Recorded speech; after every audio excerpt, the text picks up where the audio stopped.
তাদের কাছে সমিতি করছি। আমার 6টা বই আছে, 18 লক্ষ টাকা। আমি কত কষ্ট করে বাড়ি ভরা, হাঁসের ডিম বেচা, বাড়ি টাড়ি ভরা সব। আমার ছেলে বিদেশ থেকে টাকা ফেরত দেয়, সব টাকা আমি ওখানে সমিতি খুঁজলাম, সব করে টাকা দেয়নি, চলে গেছে একবারে।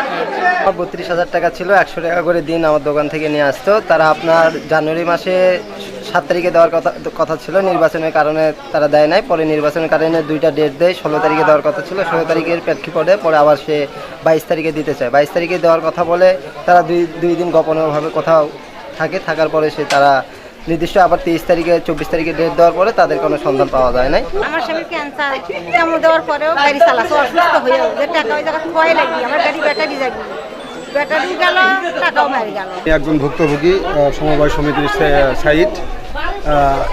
আমাদের পাড়ায়, আমাদের এলাকায় একজন 3জন সহকারী সমিতি করছিল।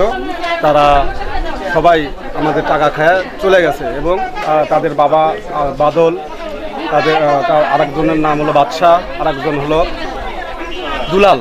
এনারা বাসা থেকে পলাতক এবং বাসায় কাছে গেলে ওনারা অনেক হুমকি ধামকি দিচ্ছে এবং আমাদের টাকাটা ফেরত দিচ্ছে না। আমরা দিন মজুর করে খাই, আমরা সমবায় সমিতি দিন সমিতি করি, বছর অন্তর আমাদের কোনো আয় হবে।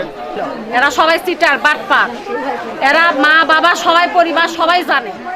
আর এই গরিব দুঃখী সবাই এ বাসাও সে বাসায় কাজ করে এই টাকাগুলো ওখানে রাখছে আর সেই টাকাগুলো আত্মসাৎ করছে। এর জন্য আমরা পুলিশ প্রশাসনের কাছে দাবি জানাচ্ছি যে তাদের পক্ষ হয়ে, এই গরিব দুঃখীদের পক্ষ হয়ে যাতে এই টাকাটা উদ্ধার করে দেয়। আমরা খুব গরিব মানুষ, দেখিচ্ছই তো আমার আমার বাড়ি নাই, ঘর নাই, কিছু নাই। 1 বছর হলে এই সমিতি করছি, মনে করছি ভালো পাড়া প্রতিবাসী সওয়াল পাল দিবি, এই আশায় সমিতি করছি।